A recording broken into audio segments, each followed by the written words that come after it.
What is up YouTube, and welcome to this Infinity War video. So if you are new to the channel and you did enjoy the video, I would really love it if you could slap a like on this video and also consider leaving a subscribe with a notifications on if you did enjoy the video you just saw. But wow, that trailer was something else. I personally wasn't expecting just too much, because we've seen quite a lot of the trailers and the spots so far. I didn't really expect too much of this, and really they couldn't reveal too much more than what we had in the previous trailer. However, we saw a lot more of the Mad Titan himself, Thanos, who is, of course, the villain of this piece. Now, what is very interesting here is the fact that Thanos is going to be changed. His origin is going to be changed. It's not going to be the way that he destroyed Titan as he did it in the comics. It's going to be that Titan was destroyed by an outside force, not sure what it is, but it will be something that Thanos tried to actually prevent. Very similar to the whole Jor-El story in the Superman comics. But what we've got here is the fact that, well, he's trying to balance the universe by, well, way of getting all of the Infinity Stones together.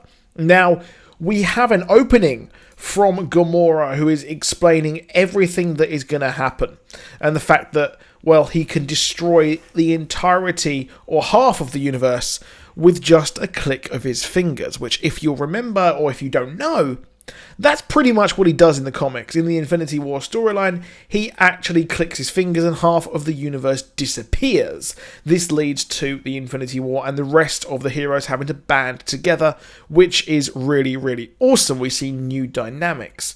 Now, this is going to be showing us a younger Thanos.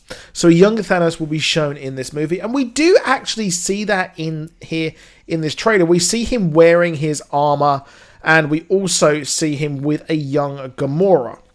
So we'll probably also maybe see him get Nebula as well, but this is definitely going to show him and the Chitauri invading Gamora's home planet and taking her as tribute, or, well, just to raise as his own, which seemingly he is actually, that's what he's done, especially here with the Black Order.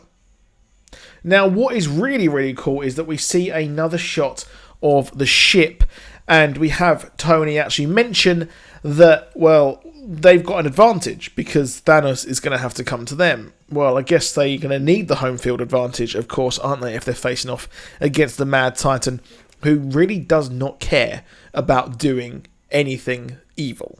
Because here he feels that he is justified. In the comics, he did it just to get the love of Death. However, Mistress Death doesn't seem to be in this movie whatsoever, which is really, really weird. So it just seems like I think they're going to be doing this, and he's going to be getting or doing this or doing what he's doing in this movie to destroy half of the civilization because he thinks he's right. This gives us the kind of motivations behind this, and we actually see Spider-Man, Iron Man, and Doc Strange. They are going to be going to Thanos' ship. So that circular thing certainly does seem like it is actually Thanos' ship, and that is the one that crashes on Titan as well at the end of the trailer. So we will see them actually head to that ship, and not sure if this will actually be how they get to Titan, but it's really, really odd because the Guardians are actually with Tony, and I'm not sure if the Guardians are actually going to come to Earth, but it certainly does look like they are possibly on the Milano, and it also does actually look like they are in the Sanctum Sanctorum.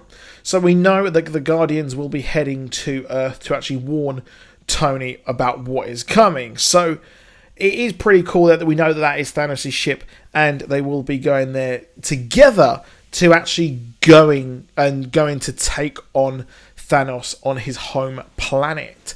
So that's pretty cool. I'm really excited to see how that actually goes down. And we've got two distinct teams. The away team going to Titan, and we've got Vision, who is actually being taken to Wakanda. So they mention that they are going to try and they've got the advantage, so they will obviously send Vision, who is basically an Infinity Stone for all intents and purposes, to a place, or kind of the most impregnable fortress on Earth, which is Wakanda, and they have the best technology as well. So that is the final act of the movie.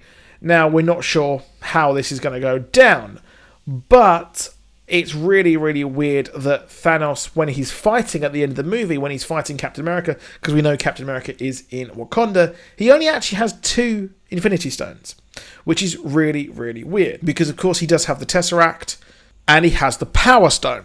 So if he has the kind of Space Stone and the Power Stone, well, that's it. We know that he has raised Xandar to the ground, and we know that he has taken on all of the poor old Asgardians, as we actually get to see more of this in the movie. We see the ship that we saw at the end when we did see them, all of the Asgardians on the Grandmaster's ship, and we see all of the Black Order, and we do see Loki, and it does look like that he is going to play the Mephisto role, and he will also turn and save his own skin and give Thanos the actual Tesseract back, which will be really, really cool to see.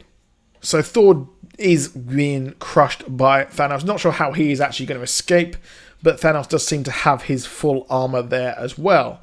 So throughout the course of the battle, or the whole movie, seems like he will actually remove this armor. Now, it is weird that Thanos does only have 2. He only has 2 stones, which is really, really weird to me. I find that absolutely bizarre that he only has 2 by the end of the movie. We've got Avengers 4, but that is not a direct sequel. So that's really odd. But we do also see Thor creating his weapon as well with Groot and Rocket. So we're going to see those go off as well. So there will be splits in this movie in the groups as well.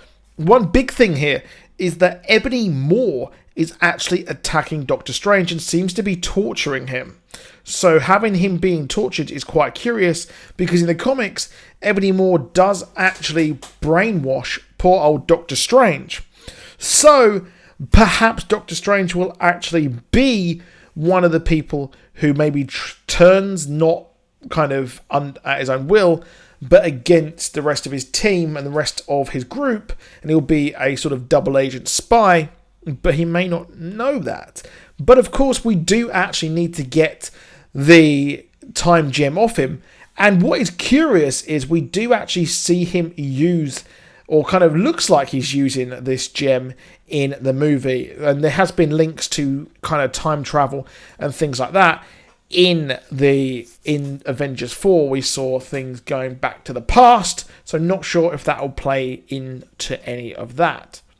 But I really did like the bit at the end when we saw Doctor Strange and Spider-Man. It's really cool that we see 2 kind of scientists, or at least kind of very technical people. Spider-Man, obviously being a very technical guy. Doctor Strange was, well, a doctor. And that was one of his problems in the movie. He had an analytical mind. And we see as well, Tony is involved on this ship as well. But seeing Spider-Man go through all of the whole of Titan was really, really cool. Now, another thing as well is that Peter Dinklage has been outed as being in this movie. So the question is, will he actually play Pip the Troll, or will he be one of the dwarves who actually creates Thor's Stormbreaker weapon?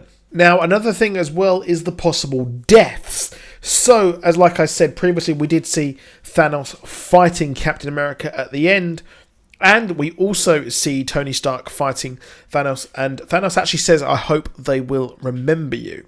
So, it's a bit worrying that could be the execution of Tony Stark, and we have been promised crying in the cinemas. So, there will be major, major deaths. So that is really, really cool. The whole trailer was really, really awesome. Mainly due to Thanos, who is a really, really cool villain. I really do like Thanos. And if you are actually interested in reading about Thanos, he's got a really, really cool storyline at the moment in the comics. And I would definitely recommend picking up the back issues of Thanos. I think they're on the issue 14 at the moment. So you've only got 14 issues, which sounds like a lot, but it's not really that much in the way of comics. So definitely go and check that out, to be honest. It is absolutely awesome. It's got the Cosmic Ghost Rider. Won't spoil who that is, but you will kind of claw your eyes out with how amazing that they've done that. However, that is it for this video. Please drop a like. Please subscribe. And I'll see you soon. Goodbye.